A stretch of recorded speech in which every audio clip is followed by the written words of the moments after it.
Hey everyone, welcome to the call. We're just getting people in the door here. So thank you so much for joining today. Talking about traffic. How exciting. Scaling. Scaling traffic. That usually gets exciting. Yeah, and it's up. I don't know if you find this to be true, David, but it seems like it's always a topic. People just want to always talk about traffic. I don't know if you feel the same way, but I've always said that, traffic's never the issue. In other words, if you have an offer that's working, the traffic will find you. Yep. A lot of times people will want to put a substandard offer to traffic and want to peg it to traffic to as the problem. But I'm like, I don't think the traffic's the problem. You get an offer that works, traffic will definitely find you. That's the big thing, is that most media right now is sold through an auction marketplace, right? So those with the strongest offers are going to come out and they're going to bid the most to win most of the traffic so they can get most of the customers. 100%. Well, let's kick this off. I'm stoked. Sorry, my California accent's coming out for all of you. Stoked. I haven't used that word for a while. I'm happy. I'm happy you're here today to talk about, kind of Facebook traffic, not Facebook traffic, but traffic in general. 2022, what's happening with traffic. It ends up being a really important topic for a variety of reasons, obviously. Let's get more people in here as they pile in. So thank you for joining us. My guest today is David O'Connell. David, you and I met, I think, for the first time out in Lake Como, Italy. We had an event out there, and I think, is that the first time I met you? That was the first time we met in person. Yeah, and you and I had parallel worlds because you were for a long time the head of customer acquisition at a quite large company doing $100 million a year in revenue in the language learning space, buying media. I was over, I think, at the same time, either at NetBlue buying media. So we have we have rich histories of buying media. Yes. Kind of in parallel. You were doing it in a different vertical. I was doing it in a different vertical. But you have bought a lot of media over time. I think close to $140 million in advertising over the course of your career. I think I'm in that ballpark as well. Maybe higher. Ha ha ha. But the point is, you've bought an awful lot of media over the years, and so what I appreciate about you so much is that oftentimes I'll tell people, look, I've not in the button pushing business as much anymore. So a lot of what I say about, like, well, use this cohort of people or bid on CPM or CPC, I feel like as every day goes by is less relevant. Whereas with you, what I appreciate about what you do is you you lead a team of people who are pushing buttons and adding, creative and setting up targeting and like actively exploring these channels. Whereas I talk about it, you're actually doing it, which I don't know, I just so appreciate it. Anyway, you spent over 140 million bucks in media buys. You've acquired over 2 million customers. You've generated over 400 million in revenue directly attributed to your campaigns.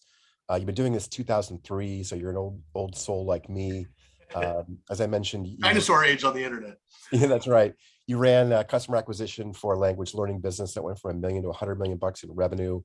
And more recently, since 2016, you launched your own agency, the David O'Connell Agency. And I know we've worked together on a couple of deals where we've passed clients back and forth, but really what I appreciate about what you're doing is you're one of those guys that's in the trenches buying media every day. And so I feel like your relevancy is really high. So with that, I'll let you kick things off and talk about your presentation.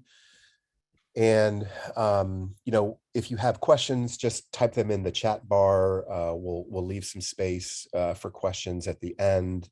But take notes. I mean, I think it's interesting to look at what you think is going to be happening in 2022, as well as I just, I had a chance to look at your presentation. I think there's like 5 or 6 things you could do immediately that might really help your media buying. So with that, I'll just shut up and let you take it from there. Cool, cool. Well, thanks so much for the awesome introduction. It's great to be here. Got a lot of great stuff to share with everybody. And thanks everybody for joining us today. Let me share my screen here and we can jump into things. All right. Can everybody see that? Yep. Okay, great, great. All right, awesome.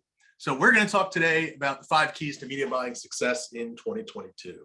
So if you're a direct response advertiser, you sell products direct to consumer, and you're interested in scaling up, we're going to cover a lot of things that I think can be a lot of help for you pretty much immediately, like Scott said. So first thing we want to cover here, figure out how to switch slides. There we go. All right, so first thing we want to cover is there's 2 major trends occurring right now. Want to make sure that everyone's aware of these so you know what you're facing and what you need to stay ahead of. So trend number 1, and I think a lot of people have been feeling this in 2021, but media costs are going up and they're going to continue going up. What I have on the screen here is digital ad spending in the US from 2019 through 2024. And if you just take the big picture view, there was only one thing you took away from this chart.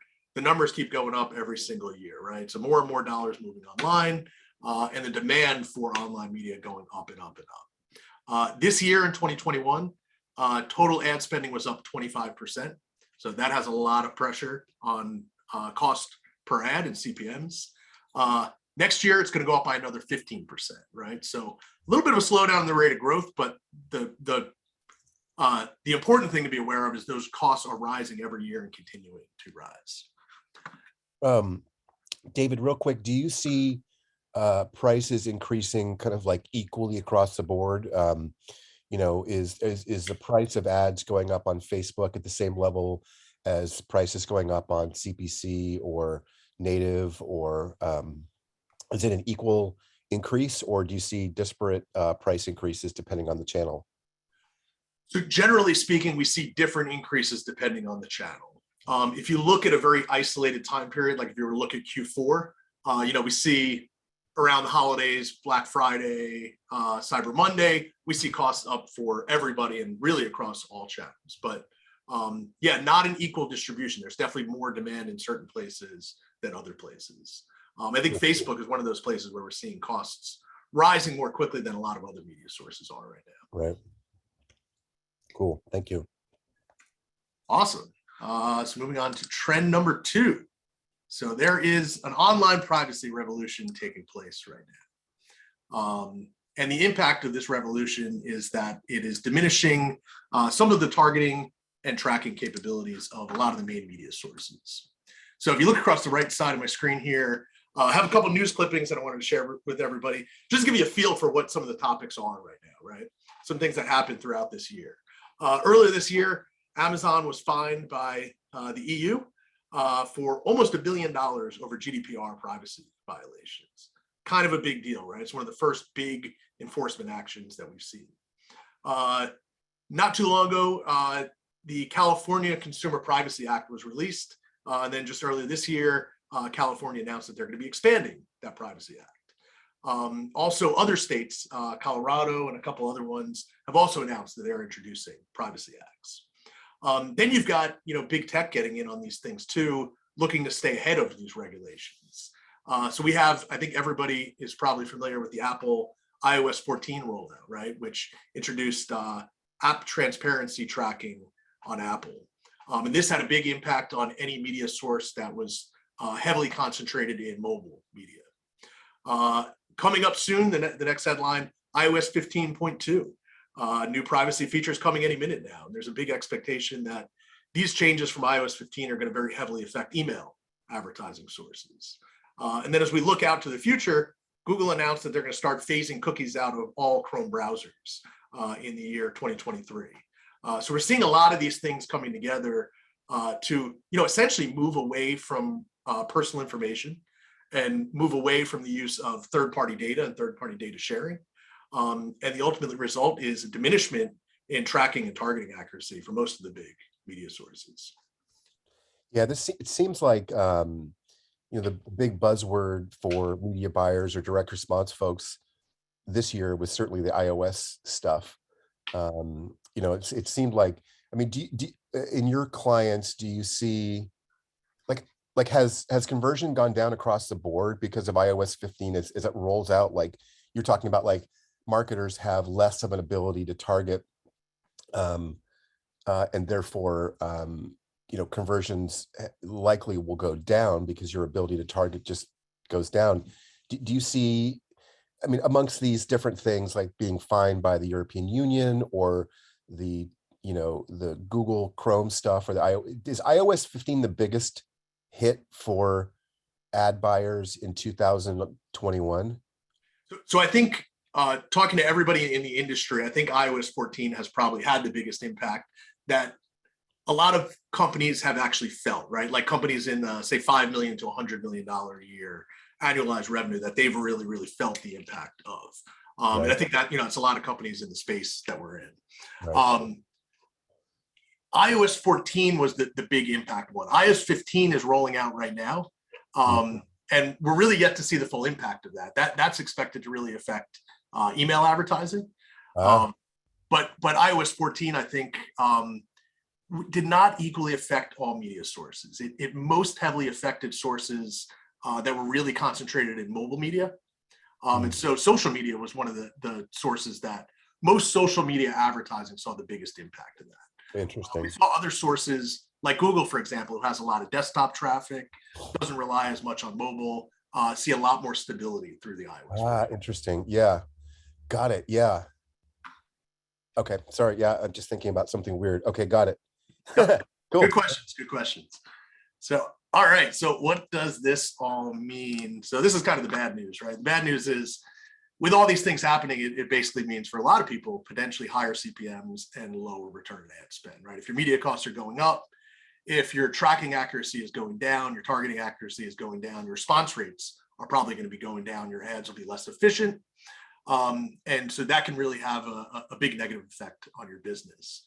The good news is there are some things that you can do about it. We're going to talk about 5 specific things, 5 specific keys to navigating these things successfully in 2022.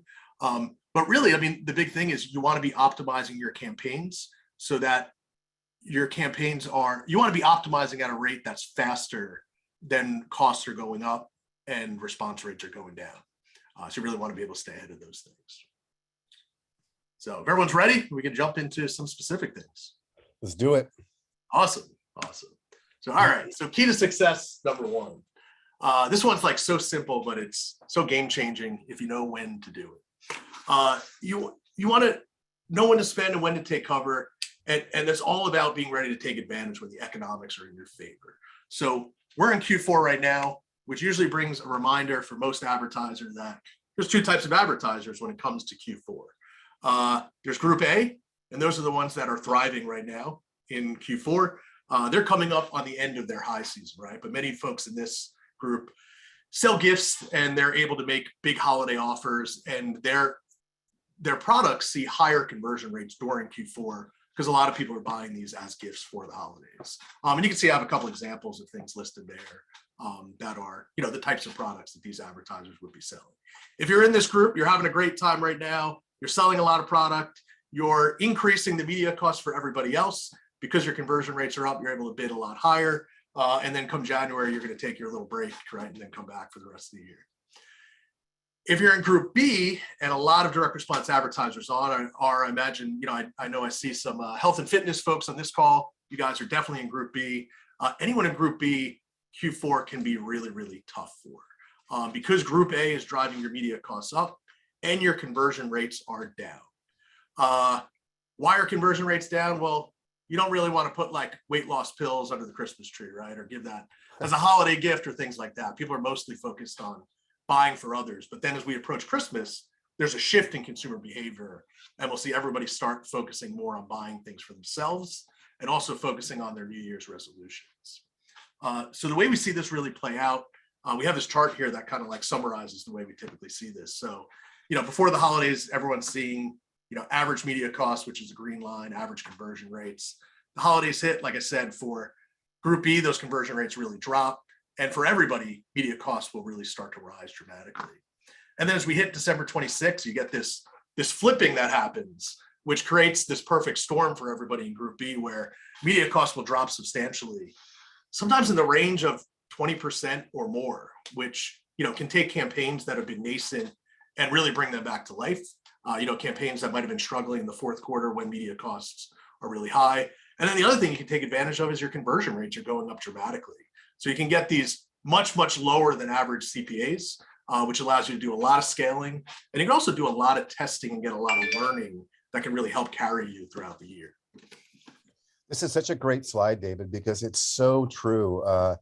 It's true on a number of fronts. I mean, December 26th, just as long as I've been doing this, particularly in the health and wellness space, which is, say, in the health and wellness space, particularly like 8 years, things like the Santa's workshop fairies, just whatever, they come out on December 26th, and it is like game on. Like Yep. ad prices just drop, conversions go up. But back to what you were saying earlier, like it's such an important point to know when to get in and when to get out. It's like when to surf and when to get off the water because the sharks are coming in. Like there are a set of marketers that understand, for example, like in the health and wellness space, that Q4 just ends up being bad for some of the reasons that you've mentioned here. And so the ad spends all come down, they regroup, they get ready for the first quarter, or December 26th. And so, kind of knowing when to get in and get out is huge. The other thing too that's interesting is, I don't know, did you ride the COVID wave when it first hit? Because it seems like COVID, certainly last year and this year, changed things a lot for people, in the sense that even if CPA or CPC prices went up, the conversions were still really strong because people are at home, they're thinking that supplements can help them on COVID stuff, but that's another storm that no one could have anticipated, like when COVID comes in, to jump in as a health and wellness marketer, right? Because conversions are going up. So there are like time-based storms, like we know the fourth quarter sucks for health and wellness marketers, but also there's like the black swan events where, Absolutely. I mean, I don't know, like 9/11 might have been like a boon for like preppers or something, or when Obama got elected or something, conservative sites lit up, or, when COVID hit, certainly health and wellness sites went up. So I love this slide because it points out something that happens, quite reliably. Yep. Yeah. COVID was a really bad time for a lot of advertisers and a really good time for a bunch of other advertisers. It really separated people into two groups like this. We saw, when COVID hit, I think it was the first time, I want to say I heard it was the first time in 60 years that Coca-Cola had stopped advertising. Wow. And so you get some of these like massive big brands pulling out of the market. It really drops the bids on a lot of auction-based media. And so it made costs really, really low for anybody. And anybody that had anything that could be shipped to the home, or especially anything that you could consume at home, the response rates were just through the roof. It was like another perfect storm situation. Totally. We've even seen something that's been really interesting, like talking about these black swan events, is sometimes in the wintertime when big blizzards will hit the US and a lot of people will get stuck in their house, we'll see a lot of video sales letters campaigns start to see like an uptick in performance.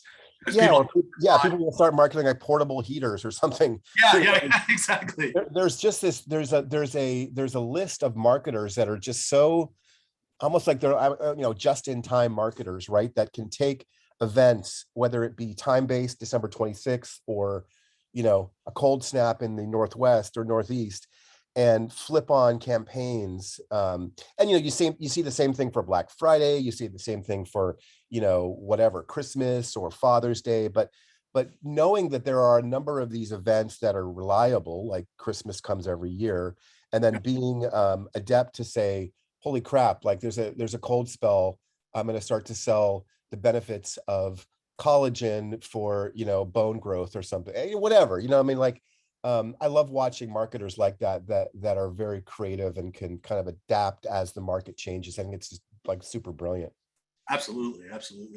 So yeah, this is very predictable. December 26th. Hope everyone who's in Group B, I hope you guys are ready to start rolling out your campaigns and getting aggressive to scale up. So awesome. Let's move on to number 2. So key to success number 2, diversify your media mix. Generally, never a good idea to ever rely on just one thing in your business at all. Scott, I know that's advice that you often give, and it's Oh, always great advice. This is a really big deal, I think, when you look at your media mixes, especially because online privacy regulation is not affecting all media sources equally, right? ah, So we were talking about, you asked about iOS 14 and the impact on various media sources. We saw any media source that was very, very heavy in mobile traffic was most affected by that. So right. if you were only a Facebook advertiser and you weren't any other media source, you might have had a tough time in the middle of this year when iOS 14 hit. If you were in many different media sources, well, not everything was equally impacted. So you felt the brunt of it on your media mix much, much less. Yeah. I'm going to talk a little bit too about the targeting side of iOS 14 and some things that we've done that have helped our clients be able to navigate that and not really decline in the face of those things. We were able to really, in many cases, hold performance steady, even scale up a little bit. But I think, just with all these things coming, iOS 15 next, what's it going to do to email? It's very hard to predict how each source is going to be affected over the next 1 year, 2 year, 3 years. So the more media sources you can be in, the more diversified are, the more insulated you'll be to unanticipated changes that could come. Yeah, dude, this is such a great slide because I mean, only the paranoid survive, or eliminate single points of failure in your business. I mean, and dude, like I didn't know that we did it all that well at Native Path. I mean, the reality was, whether I wanted it or not, 90% of our traffic was Facebook, so I should probably eat what I kill. But this one slide will save your company, because, and you're right, like in iOS, it seemed like Google search, Google display, and YouTube just lit up when iOS 14 rolled out, because like you said, like that, those channels weren't as affected. And as a marketer, your ability to kind of navigate these different channels easily, or be playing in them at least, so if you're buying CPM based email drops, you're doing some Google search, you're on Amazon, you're doing Google shopping, I mean, you may not, maybe you can't do all of them at one time, but you ought to have the flexibility to move and navigate around as these things change, because man, single points of failure will absolutely annihilate your business. Well, I've got stories, but we learned this along the way with Facebook getting shut down. So yeah, no, I just fanboy of this slide, so thank you.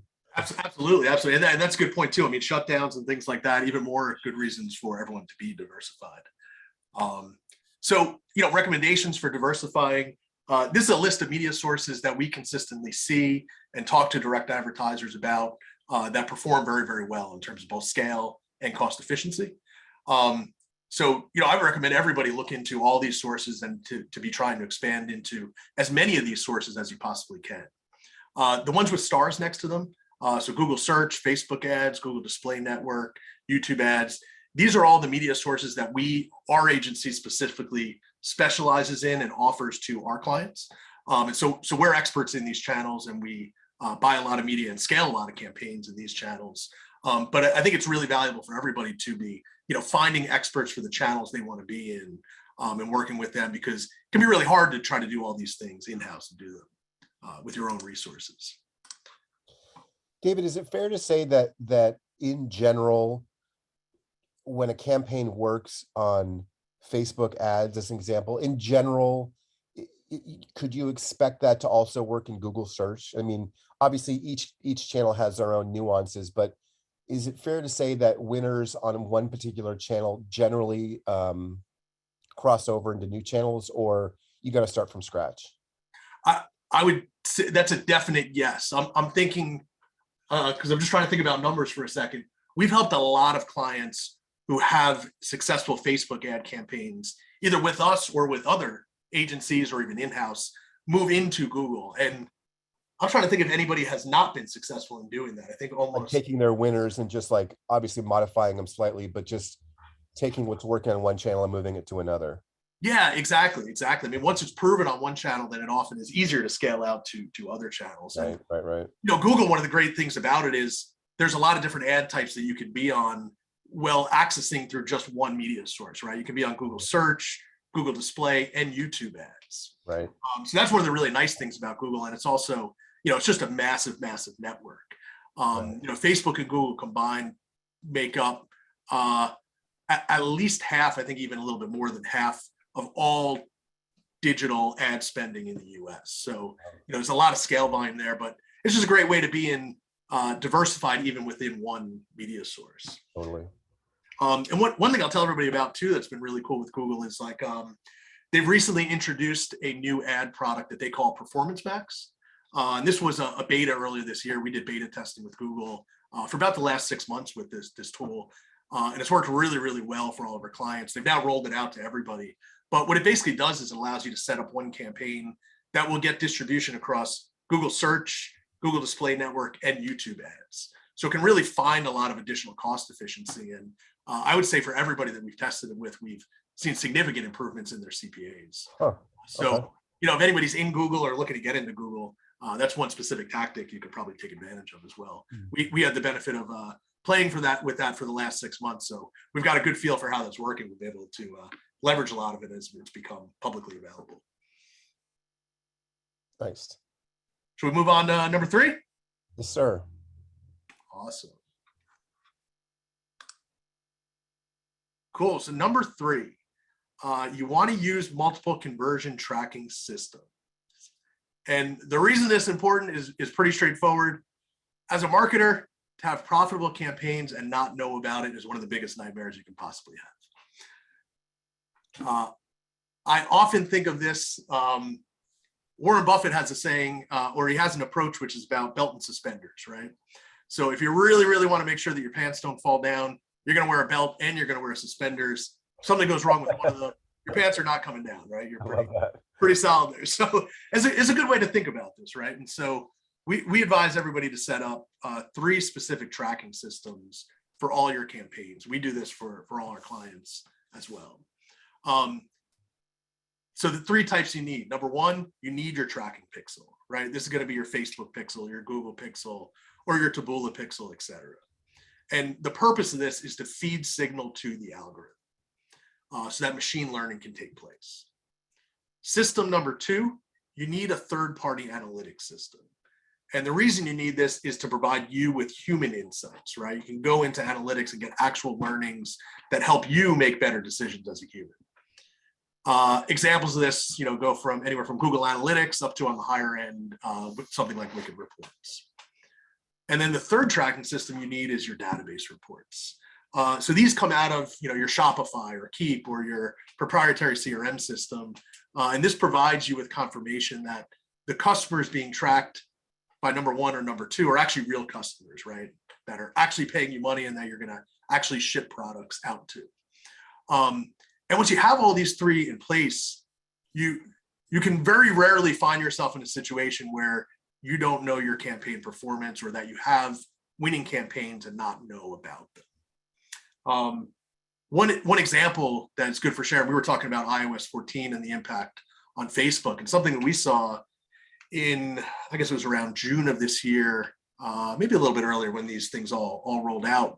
But a lot of Facebook advertisers saw anywhere from 20 to 50% of the conversions that the Facebook pixel had been tracking for them just disappear overnight. Yeah. And if that was the only tracking source you had, you're probably looking at your campaigns and saying, are we profitable? Are we not profitable? We may not be profitable. So, hey, we've got to turn these off or significantly dial back the spend. And that's a really, really rough place to be in. Because we had all these tracking systems in place for our clients, we were able to look and see that, okay, the tracking pixel conversions have dropped off and gone down a lot, but our third-party analytics and the database conversions are holding steady. They have not declined. So it gave us visibility that the tracking was a problem, but the performance hadn't become a problem. For other clients where performance was affected, we were able to look and we could use the comparison of these 3 metrics to basically say, okay, we know we've lost tracking in the pixel, and we were able to quantify how much the tracking loss was. And that becomes really powerful because you can use that to inform your bid strategy because you know how much is missing. So you can just bid according to that change and be able to adjust optimize your campaigns to the right level for your actual performance. Yeah, David, this is such a great one because the number of people that I know that face, these types of issues almost, I wouldn't say on a daily basis, but certainly on a weekly basis is significant. In other words, like I was talking to a buddy of mine last week who was the tracking pixel wasn't working on Facebook or working poorly in such a way that it was telling Facebook that things weren't working for him, and so lowering ad spend.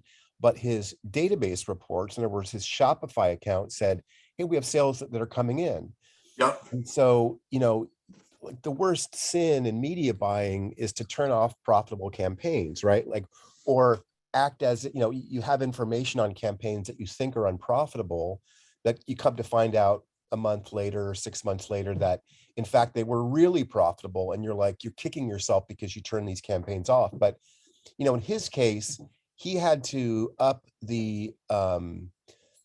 artificially up the bids on Facebook to account for the fact that these were still profitable campaigns, but that Yes, Facebook exactly. algorithm wasn't tracking it like that. Exactly. Yeah, and if you don't have multiple tracking systems, you're just not going to know that. Yeah, you'd never know, right? You would just say, "Oh, it's nothing's converting that well," right? Absolutely. Yeah, this is a great one. Love So this. highly recommend everyone wear your belt and suspenders. Don't do it in real life, but do it for. Yeah, you're that dude at the show that's like looks like a nerd like me, belt and suspenders. It's a good look. But it's really good when it helps to make you a lot of money and keeps Right, opportunity losses right, up. right, right, right, right. Cool. So, all right, moving into number 4. So number 4 is, as media costs are rising and as we're seeing the privacy changes push down response rates, like I said, you want to be testing and optimizing. And if you can use a structured testing framework, you can structure your tests in a way that accelerate your learning, which means you get more insights for less money, and you can go through your optimization cycles more quickly. And if you can do that, you can grow your campaign's profitability more quickly. So I'm going to show you guys an example, like a really, really simple example here of one testing framework that we like to use. This works really, really well and can help, like I said, accelerate your learnings.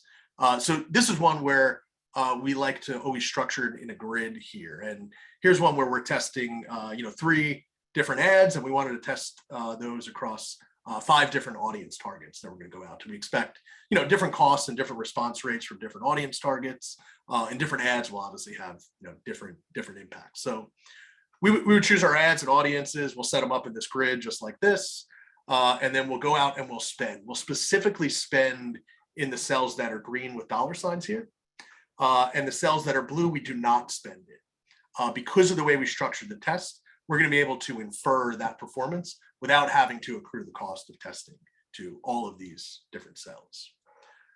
So we'll run the test. We will get the results. We'll run to a level of statistical significance so that we have large enough sample sizes. And then we'll take the performance and we'll put it back into the grid just like this and start to take a read on results. This is the first step in the process. And you can see right here in this example, we set up an example here with a, $100 CPA target for illustrative purposes. And, you can see in this example, you wind up with, 3 out of your 7 test cells performing well. And, even if you did what most media buyers do here, which is just cut the losers, keep the winners, and scale the winners, that'd be pretty good. You'd have a pretty successful campaign. But if you take a couple extra steps in your analysis here, you can find a lot more wins that you can capitalize on much more quickly. So next step we would take is we're going to isolate the ad test results here, right? So everything in dark gray, we're going to take that out of view for a minute, and we're going to look on the audience where we isolated our ad testing. How did the ad test perform? In this example, ad 3 was 50% better than ad 1, right? So that's a pretty big gain and surely something we'd be able to capitalize on. This is a really great way to look at it, because what you don't want to do is run multiple ads to multiple audiences and then try to compare the results in an apples to oranges way.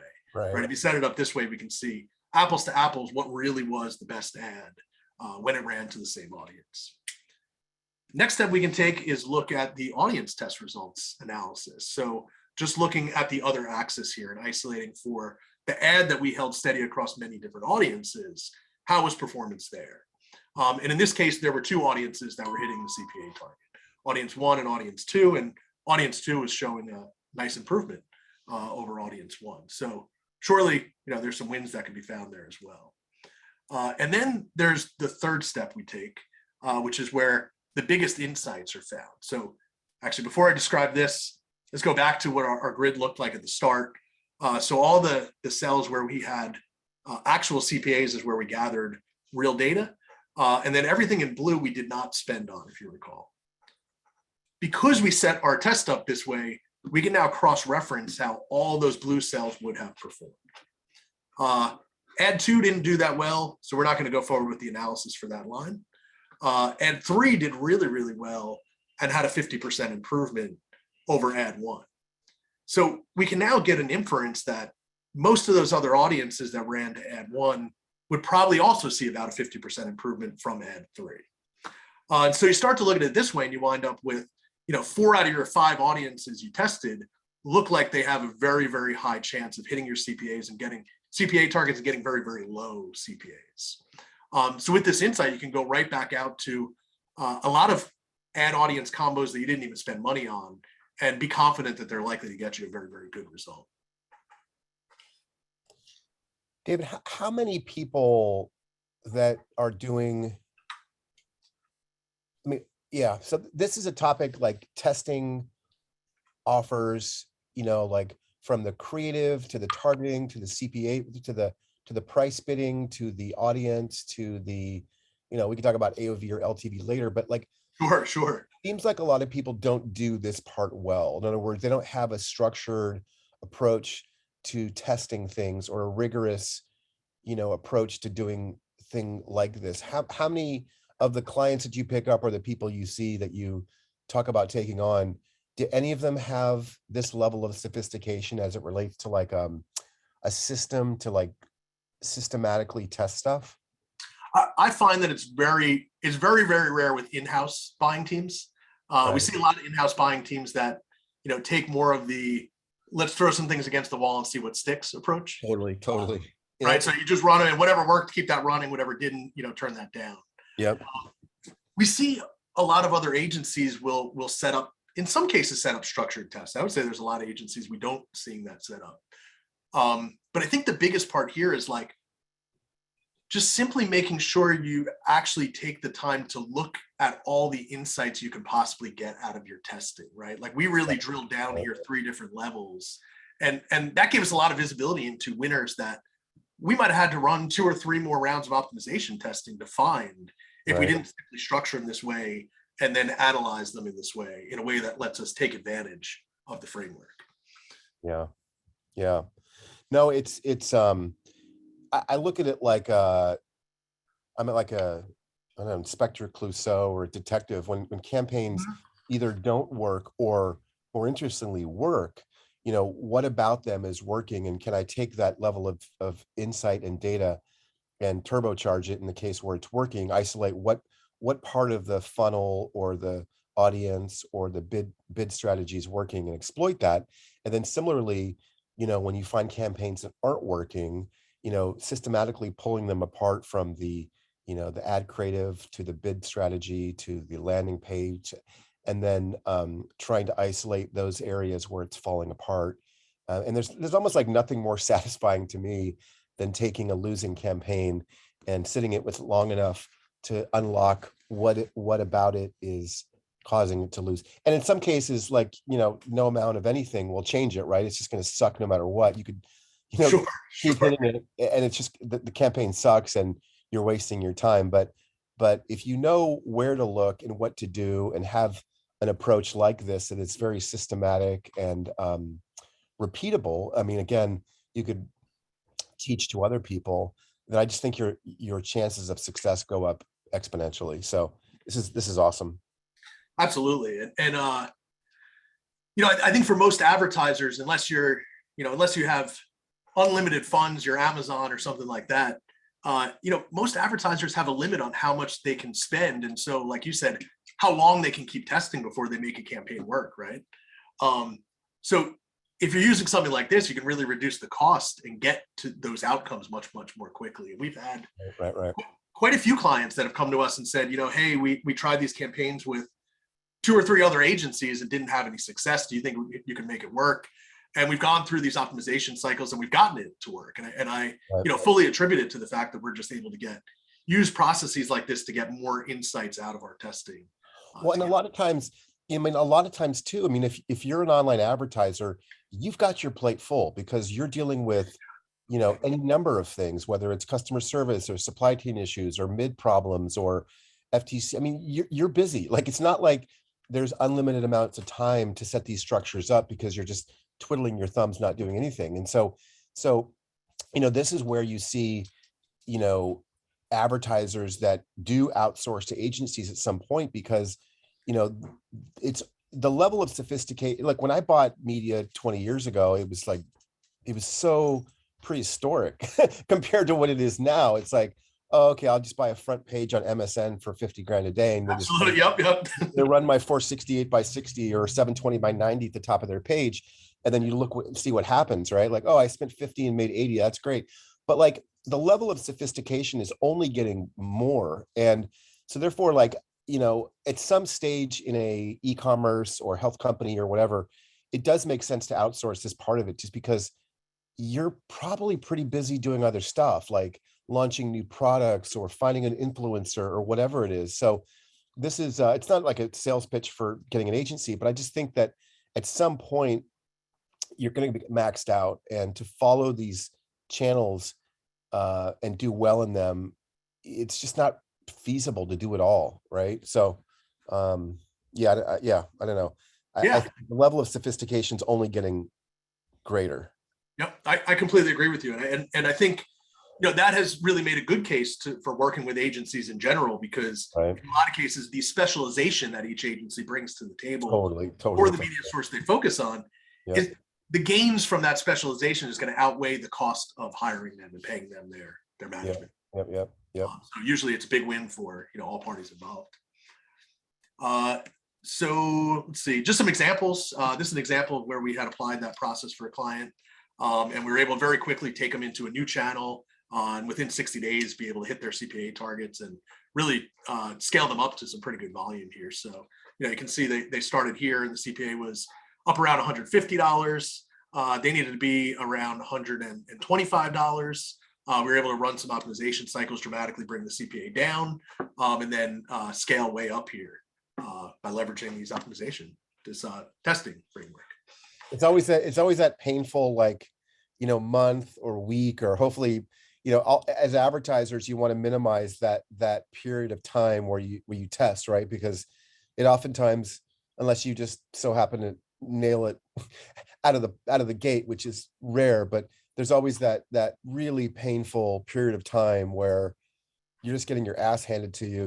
You're losing money. You're gathering data, which is what you got to do, but you got to ride that out until the data is sufficient enough to give you the playbook on how to make it better. But yeah, that first month can be brutal, right? Like, oh my God, I'm losing so much money.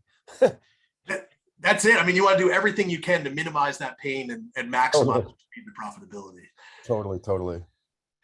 Awesome. So, and then this was one other example of a campaign where we applied that same optimization process. And this one started out a lot tougher, right? These guys had around $125 CPA target too. And first test came out around over $600 CPA. So a lot of media buyers might've given up at this point. We trusted in our process and we continued to run the optimization cycles. We're able to bring that CPA down to around $300 and then eventually bring it down below $100 and scale the volume up after that. Nice. So, see really, really good results with this. And that's why we repeatedly apply it for our clients. Super cool. We'll move on to number 5. Yes, sir. All right. So this is the last one we have to share today. And this is, this one is sometimes so obvious, but like, I think people overlook the huge magnitude of impact that it can just have on their campaign. Totally. So, yep. Encourage everybody on the call to be optimizing your offer economics. There's a lot that your agencies can do for you in terms of optimizing your ads and your audiences and your ad types and dialing in your bids. And those things can have really, really big impact on your campaign. But if you're not also optimizing your offer economics, you leave a lot of opportunity on the table. And the biggest key behind all this is just the simple idea that he or she who can afford the highest bid is going to acquire the most customers. We were talking about that earlier, in Group A bidding up all the media costs in Q4, for example.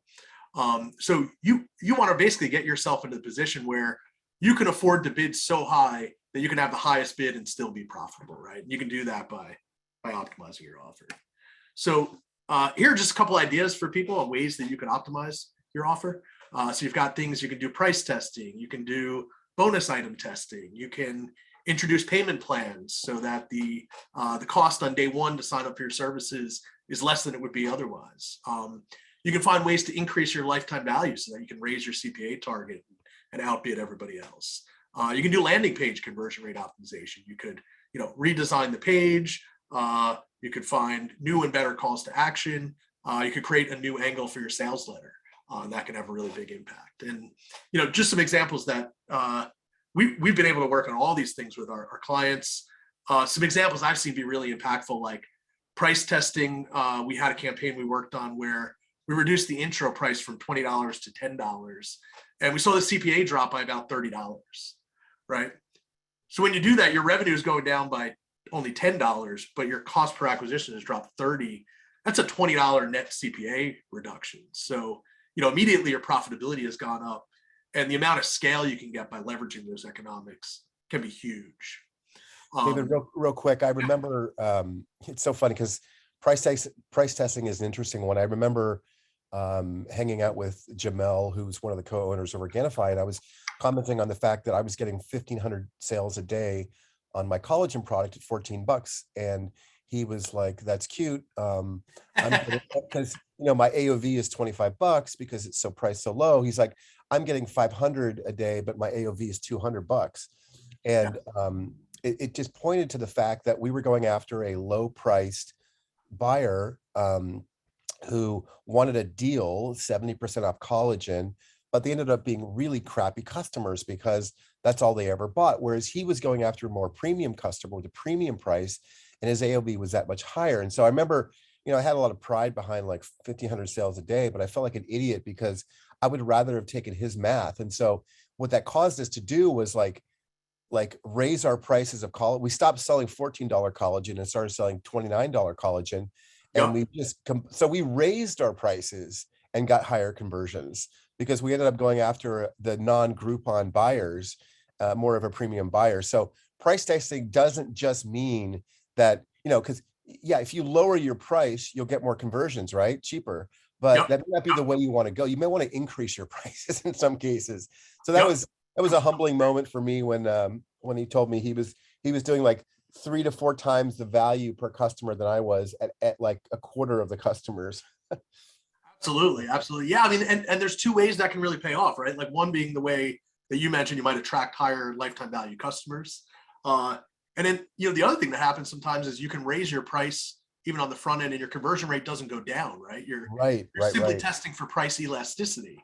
And if you can raise your price and have the same conversion rate, well, that's all additional revenue just coming right into your campaigns as well.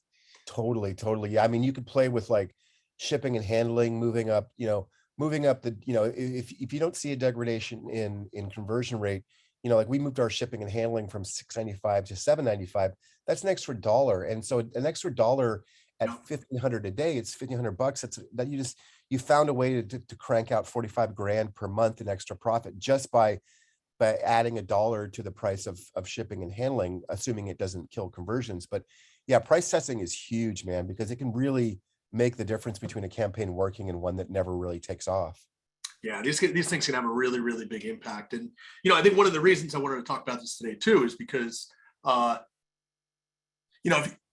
the great thing about being at an agency and leading an agency and just being involved in agency life is you see so many different successful campaigns, right? Yeah, you see which of these things really work, and you see them across many different advertiser verticals and across many different media sources. And so, your agency has a lot of insights into what is working and should be sharing those things with you in terms of brainstorming with you and bringing ideas to you. And, that's something we pretty regularly do for all of our clients, because it just has a really, really big win for it's a really big leverage point for both us and them in our partnership together. Yeah, that's a great point. I kind of look at like agencies as the Wizard of Oz, because you get to see, you get to see all these clients, and you know them on an intimate level because you're working with them so closely. So you can convey, hopefully not client specific techniques or strategies to other clients, because I mean, I remember running an affiliate agency back in the day where you know exactly what your top affiliates are doing. And so it gives you kind of this superpower to watch what people are doing, and you can kind of easily implement best of class strategies to other clients based on what you actually see people doing, not just like, oh, hey, I heard of a guy who heard of a guy who heard of a guy who was doing this. Like you actually know it because you're seeing it and you're watching it. So, um, so you guys are in a unique position to convey information relative to like AUV or LTV increases. That makes you very special and a good partner to have. Absolutely. It provides a real competitive advantage if you as an Totally. advertiser take advantage of that. Yeah, 100%, dude. Yeah. Cool. And then just one example to share with everybody here. I mean, this was a campaign that a client had. This was a pretty mature campaign. It had been running at about $250,000 a quarter. So not, not a really huge campaign at that point in time. And it had been running that way for a while. And we were able to work with them to identify some offer optimization opportunities. We advised them on a new angle for their sales letter. We helped them add a digital bonus item. So this is a bonus item that was free with purchase, but it was also digital, so it was free to the advertiser. And as we applied some of these offer improvements over time, we were able to get some pretty dramatic growth over the course of a year for them, up to about 4x. Super cool, man.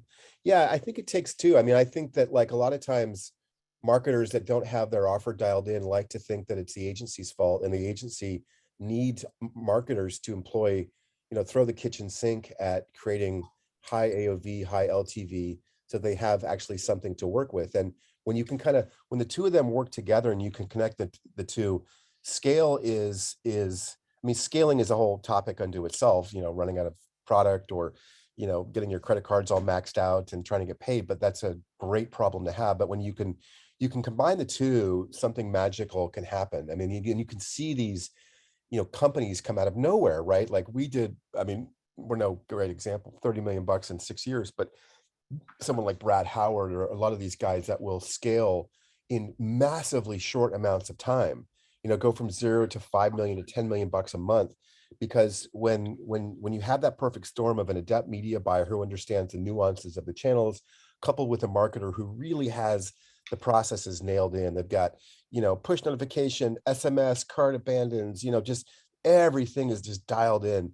When that happens, that's when you can see like massive scale. um so yeah, I can't overemphasize the importance of, as marketers, continually to optimizing your campaigns and having a rigorous testing methodology, whether it's new products, or testing out pricing, or whatever it is. So yeah, cool stuff.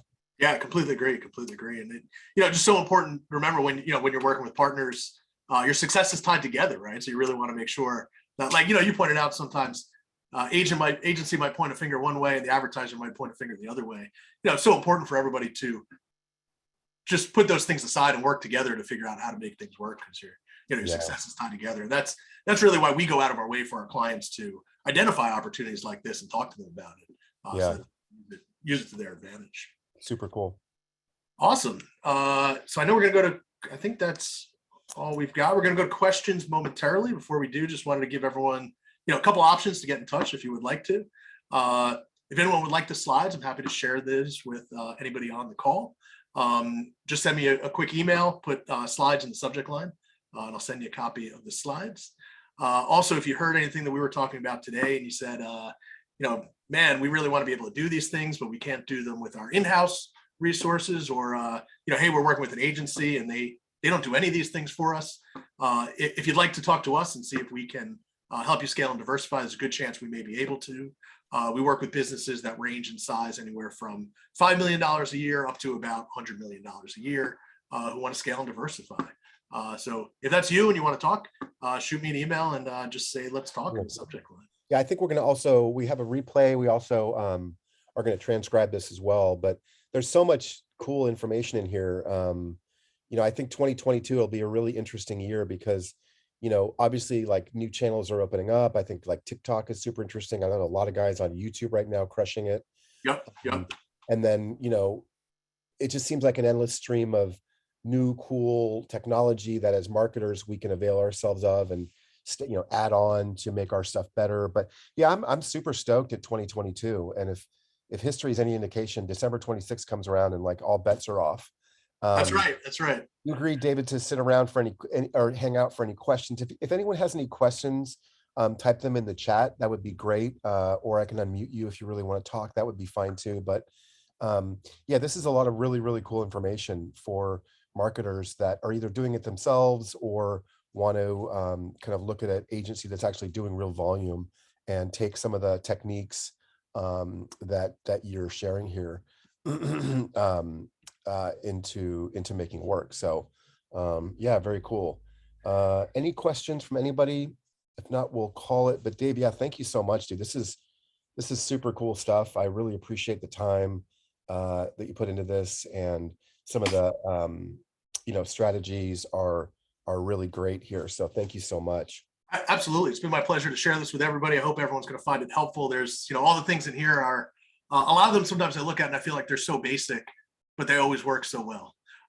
So that's why, and they've just worked so well for all of our clients. I wanted to share them with everybody here today. So if Cool. anyone has questions they don't feel comfortable asking here, feel free to send me an email about that too. Happy to answer any questions anyone may have about the presentation. Awesome, brother. Well, thank you so much for doing it. Thanks you all for joining me today. I really appreciate nice seeing new people and some friends as well. So thank you for joining, and we'll hopefully have a replay soon. And with that, we'll call it. And thanks so much, everybody. Awesome. Thanks again for having me, Scott. And All thanks for right, joining us, everybody. guys.